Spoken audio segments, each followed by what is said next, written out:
Bismillahirrahmanirrahim. Alhamdulillah hamdan katsiran thayyiban mubarakan fihi kama yuhibbu rabbuna wa yarda. Wassalatu wassalamu ala man la nabiyya ba'da wa ala alihi wa sahbihi wa man wala. Qala Allah Ta'ala fi kitabihil karim wa asdaqul qailin. A'udzu billahi minasy syaithanir rajim. Ya ayyuhalladzina amanu taqullaha haqqa tuqatih wa la tamutunna illa wa antum muslimun. Allahumma 'allimna bima yanfa'una wanfa'na bima 'allamtana wa zidna ilman warzuqna fahman. Assalamualaikum warahmatullahi wabarakatuh. Alhamdulillah, Bapak Ibu jamaah sekalian, kita tentu memuji Allah Subhanahu wa taala dengan kalimat alhamdulillah. Semoga dengannya nikmat-nikmat Allah Subhanahu wa taala selalu tercurah dan bertambah kepada kita sekalian. Sebagaimana firman-Nya, la in syakartum la azidannakum. Kemudian Bapak Ibu jamaah sekalian, insyaallah pada kesempatan malam ini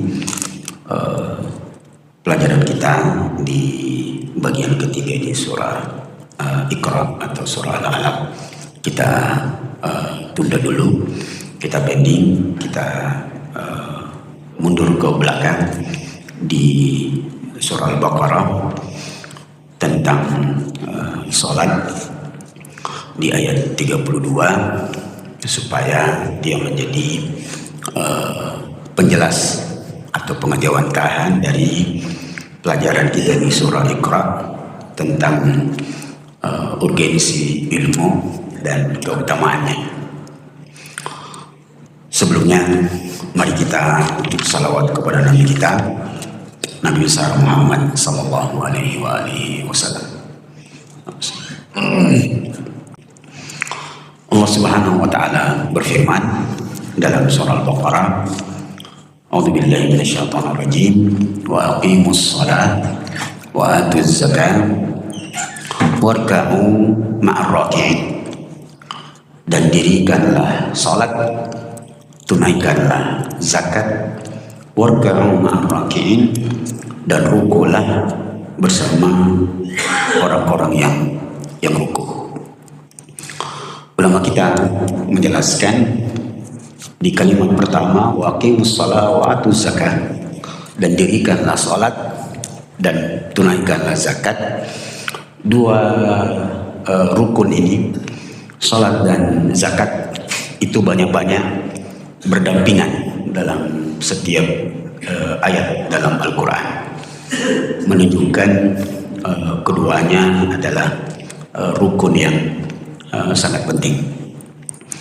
Tetapi yang sangat penting dari kedua rukun itu, bahkan semua rukun Islam setelah syahadat, adalah salat. Jadi Bapak Ibu jamaah sekalian, kita semua paham bahwa salat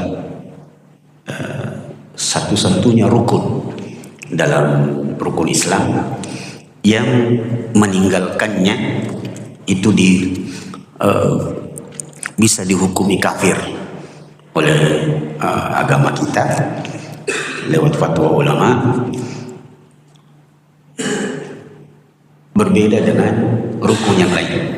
Jadi haji, sekalipun dia rukun Islam, boleh orang tidak melaksanakannya, boleh. Zakat boleh orang tidak bayar, bahkan boleh jadi orang itu yang mendapat zakat. Puasa rukun, tapi boleh orang tidak melakukannya kalau dia udzur. Bahkan perempuan itu ada satu keadaan justru diharamkan dia berpuasa, yaitu ketika dia haid atau nifas. Tapi sholat tidak ada alasan untuk meninggalkannya, tidak ada alasan. Sampai saat seseorang berada dalam keadaan sakit keras yang seluruh tubuhnya tidak bisa digerakkan, selama dia masih respon dan matanya masih bisa bergerak, maka dia tetap harus sholat dengan isyarat matanya. Ini yang memberikan petunjuk bahwa sholat ini luar biasa. Ya. Dan orang yang meninggalkan sholat itu bisa dihukumi kafir. Imam Ahmad yang paling keras dalam masalah sholat, bahwa siapa yang sengaja meninggalkan sholat maka dia kafir. Untungnya Imam Syafi'i itu merinci, kalau ada orang yang tidak sholat tapi alasannya cuma karena malas, ya, kesibukan, maka dia tidak kafir. Kecuali kalau orang itu meninggalkan sholat karena memang tidak meyakini kewajiban sholat, maka dia kafir. Tapi itu pun Imam Syafi'i berpendapat, disebutkan dalam beberapa penjelasan ulama, dinisbatkan kepada beliau Imam Syafi'i bahwa orang yang tidak sholat sekalipun dia tidak kafir karena dia meninggalkan sholat, tidak hanya sekedar malas, maka kalau dia mati memang disolati, tetap diperlakukan seperti biasa.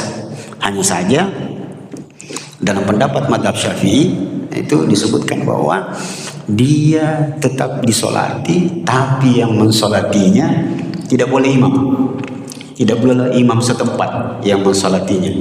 Yang mensolatinya adalah orang yang selevel dengan dia. Bagaimana ceritanya? Nah, yang selevel dengan dia tidak sholat juga. Nah, ini sebagai hukuman sosial. Nah, ini sebagai pengantar. Kemudian ujung sholatnya, dan ini akan menjadi inti pembahasan kita.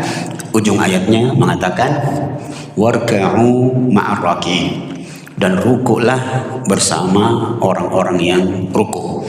Kata para ulama, ayat ini memberikan petunjuk tentang sholat berjamaah. Ya, yang nanti ulama berbeda pendapat tentang hukum sholat berjamaah bagi laki-laki. Ya. Ringkasnya tentang hukum sholat berjamaah bagi laki-laki ada kalimat singkat, bilang begini: sholat berjamaahlah, wahai laki-laki, datanglah kau ke masjid sholat berjamaah. Sholat berjamaah memang tidak menambah ketampananmu, tapi minimal sholat berjamaah itu telah memastikan jenis kelaminmu. Nah itu. Jadi datanglah ke masjid sholat berjamaah. Sholat berjamaah tidak membuat wajahmu jadi semakin tampan, tapi minimal dia telah memastikan dan menentukan jenis kelaminmu. Nah, jadi itu petunjuk bahwa laki-laki itu wajib ke masjid sholat berjamaah kecuali karena udzur. Nah, Bapak Ibu jamaah sekalian, untuk lebih jelasnya mari kita mendengarkan beberapa hadis Nabi SAW yang menjelaskan tentang hukum-hukum yang berkenaan tentang dengan salat berjamaah.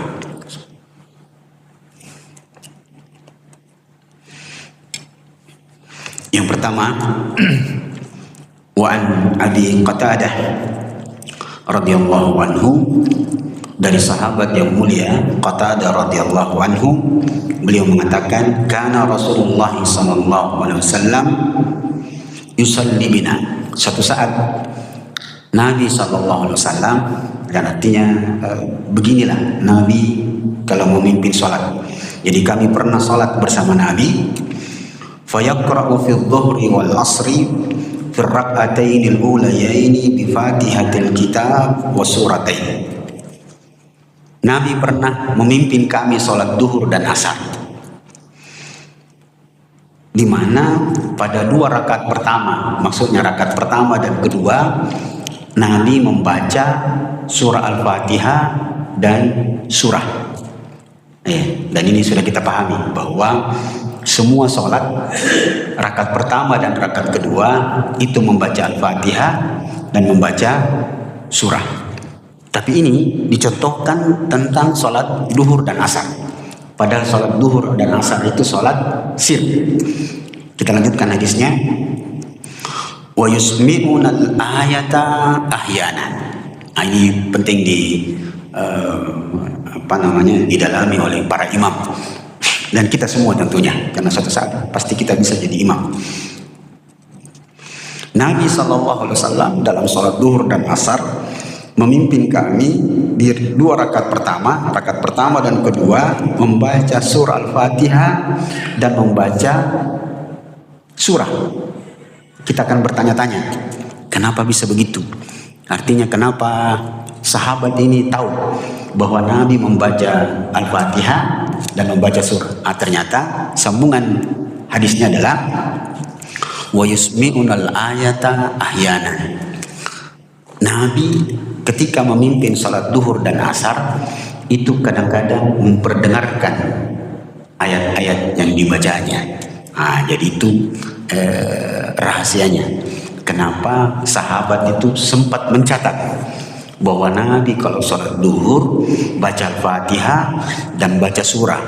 Disebutkan dalam riwayat yang lain, Nabi biasa membaca Sabbihisma di sholat duhur. Begitu juga sholat asar. Jadi begini prakteknya. Kalau baca Al-Fatihah, padahal ini sholat duhur dan asar. Bismillahirrahmanirrahim. Alhamdulillahirabbil alamin. Iyyaka na'budu wa iyyaka nasta'in. Amin.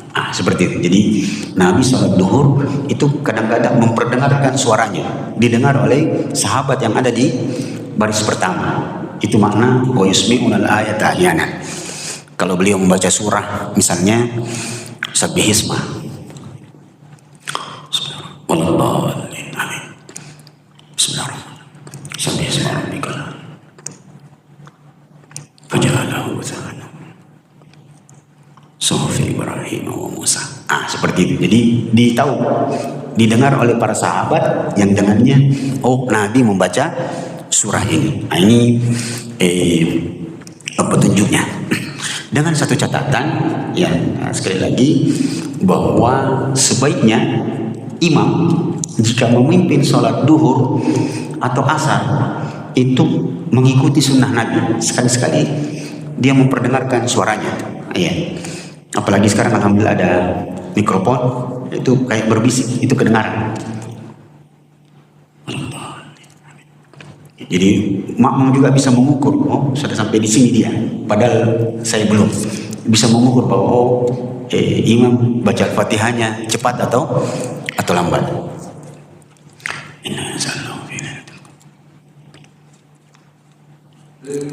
Allahu Akbar. Seperti itu diperdengarkan.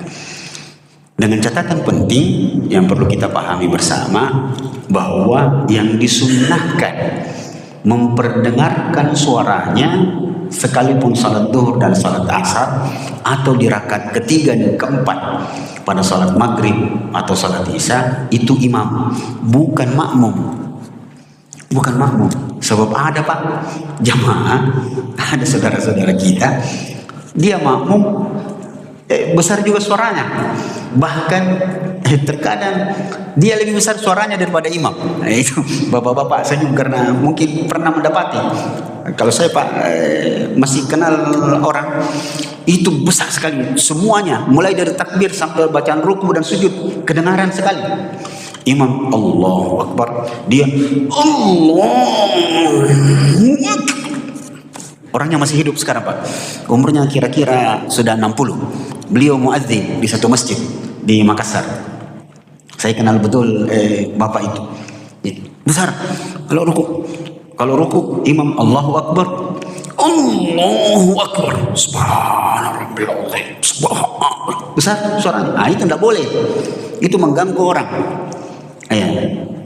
Sampai bacaan sujudnya dan segala macam itu mengganggu orang. Nah, yang disunnahkan mengikuti sunnah Nabi adalah imam untuk sekali-kali memperdengarkan suaranya, itu pun sekali-kali, beberapa ayat saja, putus-putus.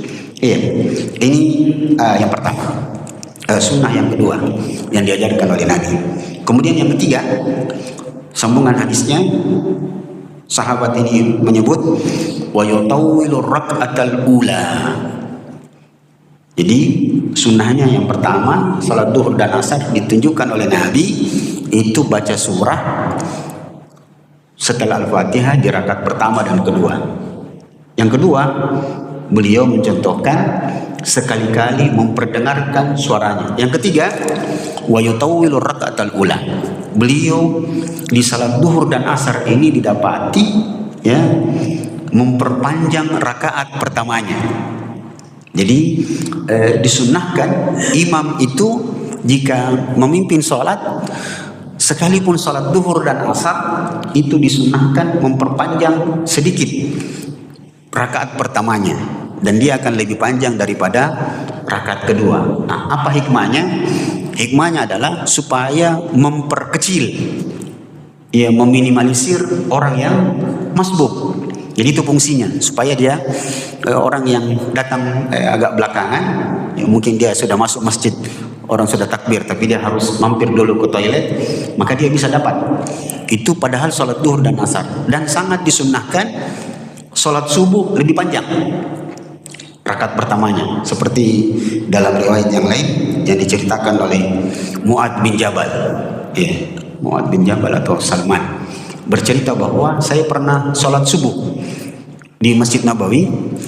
Ketika Nabi selesai baca Al-Fatihah, beliau membaca surah, lalu saya pulang, saya keluar dari sholat, pulang, buang hajat.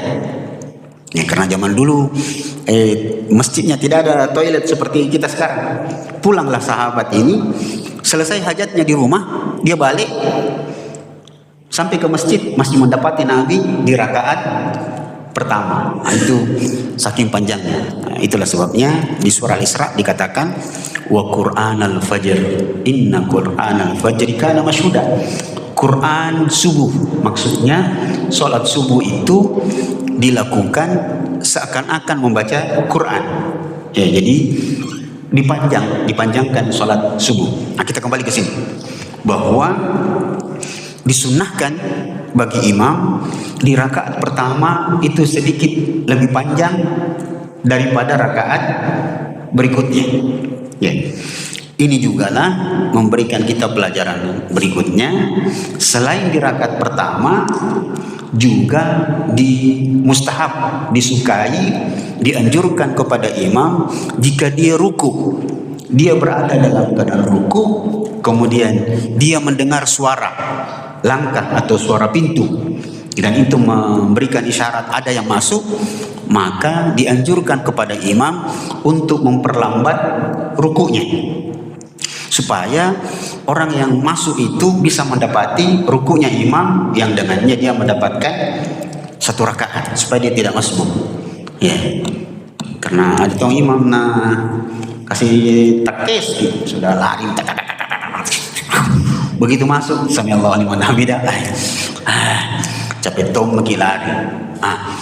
Tapi catatan yang penting, ya, ini perlu diketahui oleh makmum, ya, bahwa imam itu dianjurkan memperlambat rukuknya jika mendengar ada yang masuk, maksudnya untuk orang yang pertama saja, bukan orang berikutnya. Masalah itu jadi satu orang saja, satu orang.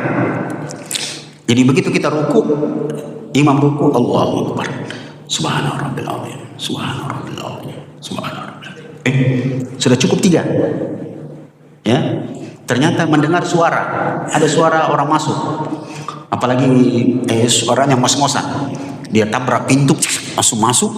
Maka imam diharapkan untuk memperlambat sedikit, berikan dia kesempatan supaya bisa berada dalam keadaan tenang ruku. Tapi sekali lagi, untuk orang pertama ini, bukan untuk orang kedua dan seterusnya. Masalah itu kalau semua bisa-bisa tidak berdiri, tidak bangkit dari ruku.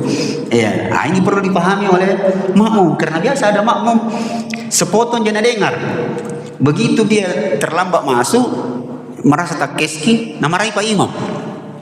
Kita imam kalau jadi imam yang orang di masjid belajar tongki, tidak pernah kita dengar hadisnya itu. Maaf ini Pak, bahasa saya seperti ini karena pengalaman. Tidak pernah kita dengar pengajian. Saya bilang Ustaz, ada hadisnya itu bahwa kalau ruku ki imam lalu dia mendengar suara langkah, perlambat, jangan cepat-cepat Pak Imam. Kita ke belajar ki. Padahal dia orang yang kelima, masa bagaimana ceritanya? Ya, jadi semua kita harus belajar supaya tidak kacau. Piti-piti langsung marahi orang dan segala macam. Padahal yang dimaksud orang pertama, dia mirip dengan peristiwa Nabi suatu saat khutbah. Jadi Nabi SAW khutbah Jumat. Ya, tidak apa-apa ini Pak, kita belok supaya ada kemiripan. Suatu saat Nabi khutbah Jumat, tiba-tiba ada yang masuk langsung duduk. Ya. Maka Nabi mengatakan as-salaita, padahal Nabi khutbah. As-salaita, sudah salat belum? Maksudnya tahiyatul masjid. Padahal bayangkan Pak, ini khutbah Jumat dan itu memberikan petunjuk bahwa boleh di salat Jumat, khutbah Jumat, khatib berbicara kepada makmum, makmum berbicara kepada khatib, boleh. Yang tidak boleh adalah sesama makmum, tidak boleh. Ini perlu selalu diingatkan. Makanya Pak Tabe, bagus mungkin kalau protokol, mudah-mudahan di sini sudah dilaksanakan bahwa kalau protokol itu sebelum dia menutup pengumumannya dia mengatakan tolong Pak anak-anak, kepada anak-anak tolong yang rapi, yang ribut, kemudian bapak-bapak yang pegang HP tolong dimatikan HP-nya atau silent ya, jangan lagi baca buletin dan segala macam. Nah, seperti itu. Nah, kita kembali. Nabi suatu saat khutbah Jumat, masuk seseorang langsung duduk. Maka Nabi bilang, as-salaita, sudah salat? Sahabat itu bilang, belum. Maka Nabi, ayo salli, bangkit salat bareng. Kemudian Nabi menghentikan khutbahnya. Bayangkan, Nabi menghentikan khutbahnya supaya orang ini mendirikan salat. Sekali lagi, itu untuk orang pertama. Orang pertama. Dan memang di zaman Nabi yang terlambat begitu cuma satu orang. Kalau kita di sini Pak banyak. Masalah itu kalau khutbah Jumat. Alhamdulillah saudara-saudara sekalian, jamaah Jumat yang berbahagia gitu. Tiba-tiba ada yang masuk langsung duduk. Baru kita bilang, salat dulu. Saya berhenti. Selesai salat dia salam, bicara lagi, masuk lagi. Bukan begitu. Jadi yang dimaksud adalah orang pertama saja. Ya. Kemudian di ujungnya adalah Rasulullah Abi Qatadah mengatakan wa yaqra'u fil ukhrayaini bi Fatihatil Kitab. Adapun di rakaat ketiga dan keempat di salat zuhur dan asar yang kami salat bersama Rasulullah, Nabi mencukupkan dengan Al-Fatihah. Jadi rakaat ketiga dan keempat cukup dengan Al-Fatihah. Dan itu diketahui oleh sahabat karena Nabi memperdengarkan suaranya. Allahu Akbar. Itu ketahuan. Di situ rahasianya. Alhasil ini Bapak Ibu jamaah sekalian, beberapa penjelasan dari hadis yang pertama. Kita masih punya waktu, masih ada waktu nih. Kita baca hadis berikutnya. An Abi Sa'id al-Khudri radhiyallahu anhu, dari sahabat yang mulia Abi Sa'id al-Khudri radhiyallahu anhu, beliau mengatakan qala kunna nahzuru qiyam Rasulillah sallallahu alaihi wasallam fi dhuhri wal asr. Suatu saat kami pernah mencoba menghitung durasi berdirinya Rasulullah kalau sholat duhur dan asar. Jadi alhamdulillah sahabat itu banyak memberikan manfaat kepada kita. Dia mau menghitung kira-kira kalau dihitung berdirinya ini, durasinya berdirinya Nabi sholat duhur dan asar berapa menit. Kalau kita di sini berapa menit biasa Pak? Umumnya kalau sholat duhur dan asar 5 menit nih, 5 sampai 7 menit nih sholat duhur. Begitu Pak Imam kira-kira di? Kalau sholat duhur Tapi katakanlah kira-kira 10 menit lagi kalau sholat berjamaah. Nah kita lihat hadisnya, apa yang terjadi di zaman Rasulullah. Fahazarna qiyamahu fi rak'atayn al-ulayayn min adh-dhuhri. Lalu kami mendapati ternyata durasi berdirinya Rasulullah pada salat duhur, di mana pada rakaat pertama dan kedua beliau membaca surah kadarnya sama dengan Alif Lam Mim Tanzil Sajadah, seperti membaca surah Sajadah. Yang ini memberikan kemungkinan bahwa Nabi sholat duhur membaca surah Sajadah, membaca surah Sajadah. Kemungkinan lain, kalau dipahami hadis ini secara kontekstual, Nabi pernah membaca surah yang jumlah ayatnya itu sama dengan surah Sajadah. Surah Sajadah itu 3 halaman di 3 halaman di 1, 2, iya 3 halaman. Nah surah Sajadah kalau 3 halaman berapa menit kira-kira Pak? Kalau satu baca surah Sajadah umumnya tergantung bacanya di. Kalau bacanya begini, Alif Lam Mim Tanzilul Kitabi la raiba fihi min Rabbil Alamin am yaquluna iftara bal huwal haqqu min rabbika litundira qauman ma atahum min nadhir. Kalau begitu cara bacanya berapa menit kira-kira? 3 halaman. Bisa 15 menit, 10 menit, 12. Kalau bacanya begini, yang seperti di Masjid Raya, ayat pertama aja yang jelas, yang Alif Lam Mim Tanzilul Kitabi la raiba fihi min Rabbil Alamin am yaquluna iftara bal huwa haqqun min rabbika litundira qauman ma atahum min nadhirin min qablika la'allahum yahtadun. Kira-kira kalau begitu Pak Imam berapa lama? Bisa 6 menit. Kalau begitu kira-kira kita ambil pertengahannya antara 12, 15 dengan 6, kira-kira 10 menit lah. Di 10 menit. Kalau 10 menit 1 rakaat berarti 2 rakaat 20 menit. Kita lanjutkan dulu hadisnya. Jadi di 2 rakaat pertama salat duhur itu seperti membaca surah Sajadah. Wafil ukhra ya ini, adapun rakaat ketiga dan keempat itu setengahnya. Berarti kalau 20 menit tambah setengahnya 10 menit berarti sekitar 30 menit. Itu salat duhur. Wafil ula yaini min al-asr ala qadri al-ukhra yaini min al-duhur. Adapun sholat asarnya Nabi itu setengah dari sholat duhur. Jadi kalau sholat asar sekitar 15 menit. Ini yang disebutkan oleh sahabat tentang durasi Nabi SAW memimpin sholat duhur dan asar. Beberapa penjelasan yang perlu kita sama-sama pahami. Yang pertama, bahwa praktek sholat yang panjang seperti ini itu tidak mutlak. Hadis ini tidak mutlak harus dilaksanakan di setiap waktu. Jadi perlu imam melihat kondisi yang mengikuti hadis Mu'adz bin Jabal. Rasulullah pernah bilang, afattanun anta ya Mu'adz, jangan bikin fitnah wahai Mu'adz.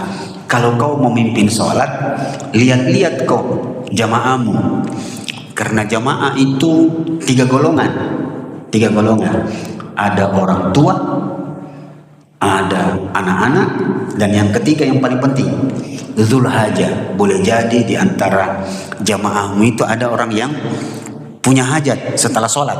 Dia maunya setelah sholat, Assalamualaikum langsung loncat. Dan itu biasanya terjadi kalau di masjid-masjid pinggir jalan, atau masjid yang itu Pak, yang di Mall Panakukang. Itu ada masjid di situ di dekat Mall Panakukang. yang situ ada Alfamart, ada segala macam, banyak orang-orang pekerja. Itu tidak boleh orang sholat sepanjang ini, masalah. Saya pernah khutbah Jumat di situ, bagus juga anunya, pengurusnya, terus terang.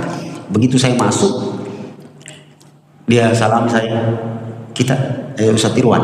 Saya bilang, iya, sholat maki dulu Ustaz. Begitu saya sholat sunnah, dia bilang, kabel Ustaz ini, lihat bikin jamaah kita, saya orang pakai baju dinas, orang pakai baju kerja, tolong di Ustaz, kalau khutbah ya kalau bisa 10 menit.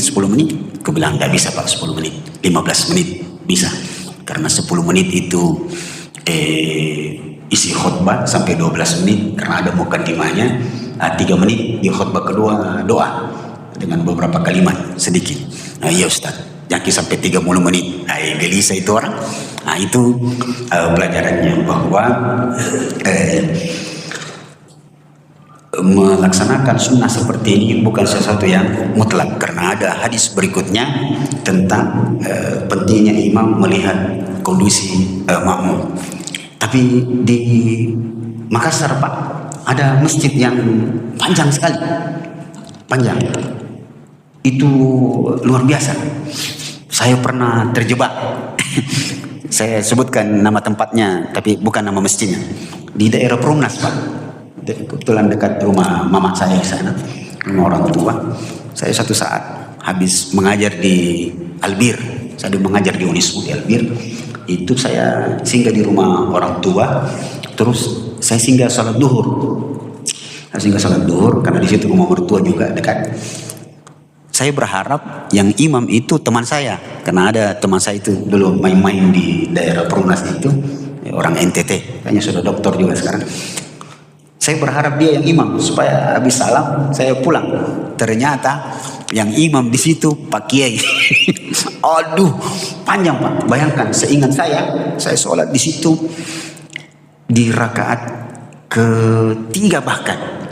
Rakaat ketiga itu saya sudah alat doli, sudah Al-Fatihah, imam belum rukuk. Tapi saya sudah menyangka karena di rakaat pertama dan kedua panjang. Untungnya rakaat pertama dan kedua saya baca surah-surah di ayat di surah Al-Baqarah, baca ayat kursi misalnya, itu nanti kalau dia belum ruku juga kan bisa disambung saja terus. Di rakaat ketiga Pak, waladhdallin, belum ruku, akhirnya saya baca Sabbihisma. Bayangkan Pak, saya baca Sabbihisma di rakaat ketiga, belum ruku. Seingat saya sampai saya sambung surah Al-Ghasyiyah, baru imamnya ruku. Dan Bapak tahu rukuknya hampir sama berdirinya.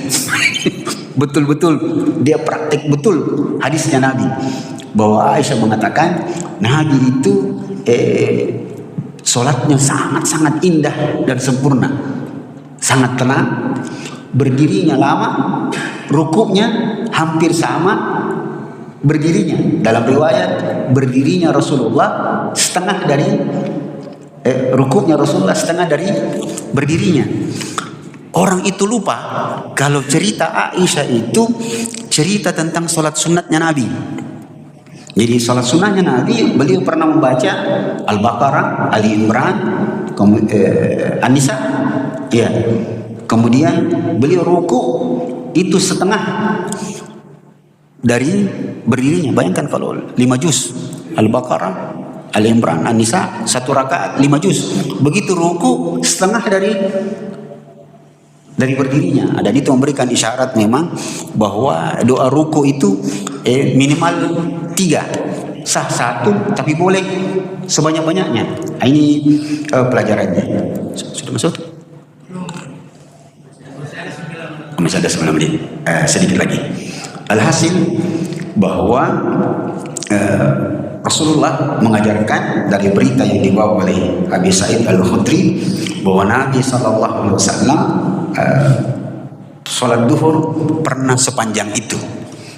Tetapi sekali lagi beliau tidak mengisyaratkan bahwa itu dilakukan di sepanjang waktu, karena dalam beberapa riwayat Nabi ternyata juga kadang-kadang membaca surah yang pendek, yang disebut sebagai al-mufassal, kisarul mufassal di juz-juz 30. Nah, ini yang dicontohkan oleh Nabi Sallallahu Alaihi Wasallam.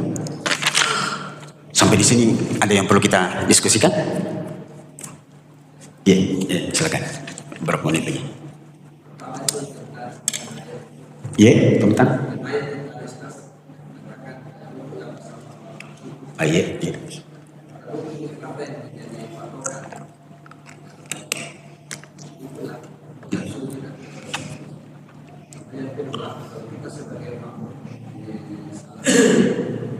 Apakah setelah kita membaca Al-Fatihah seperti kasusnya di Indonesia itu kita boleh membaca surah tambahan sebagai pengganti waktu jeda?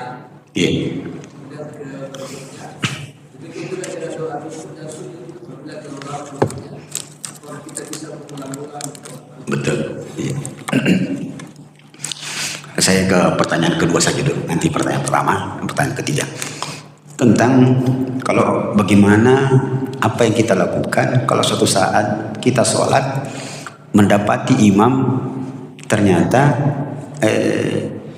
kita sudah selesai bacaan kita, sholat duhur dan asar misalnya, di rakaat ketiga kita sudah selesai Al-Fatihah, sedangkan imam belum selesai. Apa yang kita lakukan?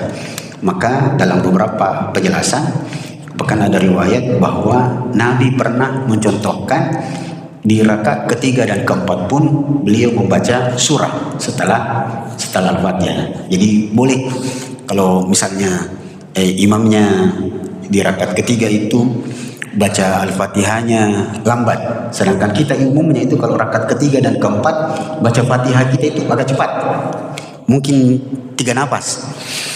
Bismillahirrahmanirrahim. Alhamdulillahirabbil alamin arrahmanir rahim. Maliki yaumiddin iyyaka na'budu wa iyyaka nasta'in. Shiratal mustaqim. Shiratal ladzina an'amta 'alaihim ghairil maghdubi 'alaihim waladdallin. 3 napas selesai. Tapi ternyata makmum 1 napas. Banyak setiap ayat bernapas. Dia lebih lama. Apalagi kalau imam sudah tua, bengkok mi songkok bacanya setiap ayat dia bernapas. Bismillahirrahmanirrahim. Alhamdulillahirabbil alamin. Lama itu. Kita sudah selesai, dia belum selesai. Apa yang perlu kita lakukan? Maka kita boleh membaca surah. Kita membaca surah. Begitulah juga jika nanti kita ruku atau sujud, kita sudah selesai 3, ternyata imamnya masih lanjut, maka kita mengulang-ulang terus bacaan doa ruku dan doa sujudnya. Saya tambah satu pertanyaan, bagaimana kalau tasyahud? Nanti suatu saat kita tasyahud. Begini Pak, masih ada beberapa menit. Tapi saya yang mau bertanya dulu. Kalau Bapak sholat di rakaat kedua, tasyahud pertama, bacaan tasyahud tak sampai di mana? Sampai salawat atau sampai syahadat, ya. Jadi kalau Imam Syafi'i dinisbatkan kepada beliau bahwa tasyahud pertama itu asyhadu an la ilaha illallah wa asyhadu anna muhammadar rasulullah Allahumma shalli ala Muhammad. Begitu ya, kita sepakat di situ saja. Nah, hasil bagaimana, apa yang Bapak lakukan kalau suatu saat Bapak masuk ke shaf, ke masjid, di shaf ternyata Bapak masbuk. Saya misalnya, saya masbuk 1 rakaat. Nanti di rakaat keempat tasyahud akhir. Tasyahud akhir itu artinya bacaannya sampai wa barik ala Muhammad wa ala ali Muhammad kama barakta ala Ibrahim wa ala ali Ibrahim innaka Hamidum Majid. Begitu ya. Nah, sekarang saya sebagai masbuk, bacaan saya sampai di mana kira-kira Pak? Tasyahud saya sampai di mana? Sampai selesai juga atau berhenti di salawat? Umumnya sampai salawat. Nah, sekarang Apa yang kita perlu lakukan? Karena saya belum selesai, karena saya masbuk, saya membaca asyhadu an la ilaha illallah, asyhadu anna Muhammadar Rasulullah. Allahumma salli ala Muhammad wa ala ali Muhammad. Selesai sampai di situ. Ternyata imam masih panjang. Dia akan membaca sampai akhir, bahkan boleh jadi dia baca doa, berdoa di tasyahud terakhir sebelum salam. Apa yang harus saya lakukan? Nah, selesai masa ini, maka disebutkan oleh beberapa ulama bahwa saya dianjurkan mengulang kembali lagi tahiyatulillah, mengulang sampai salawat, lalu imam salam baru berdiri. Begitu Pak, jelas. Kemudian ayat dalam Al-Baqarah yang kita bahas, warka'u ma'ar raki'in, rukulah bersama orang-orang yang ruku. Kenapa bukan sujud? Kenapa bukan sujud? Dalam beberapa ayat, bahkan banyak ayat dalam Al-Quran, saya lupa ini di surah Al-Baqarah Pak Imam menyebut ruku dan sujud. Saya lupa di ayat berapa Al-Baqarah. Alhasil kadang-kadang memang disebut ruku dan sujud, kadang-kadang disebut sujud saja, kadang-kadang disebut ruku saja. Tetapi dua-duanya bermakna bahwa sholat. Ya. Kalau disebut sujud ma'as sajidin, sujudlah bersama orang-orang yang sujud, itu tidak ada ayat seperti itu. Yang ada memang rukulah bersama orang-orang yang ruku. Wallahu a'lam. Apa ada hikmah yang lain kenapa disebut ruku bukan sujud? Kemungkinan besar yang saya pernah baca di tafsir bahwa solatnya Bani Israel dulu, saya lupa berhenti di Nabi siapa, mereka itu dulu solat langsung sujud, tidak ruku. Jadi disebut oleh Imam Ibnu Katsir, saya lupa ketika membahas ayat berapa, alhasil bahwa didapati Bani Israel itu dulu sholatnya langsung sujud, tidak ada rukunya. Maka kemungkinan besar kenapa dalam ayat ini rukulah bersama orang-orang yang ruku, karena dia mencakup semuanya, mencakup semua perilaku sholat pada umumnya, yaitu pakai ruku dan sujud. Ya, wallahu a'lam.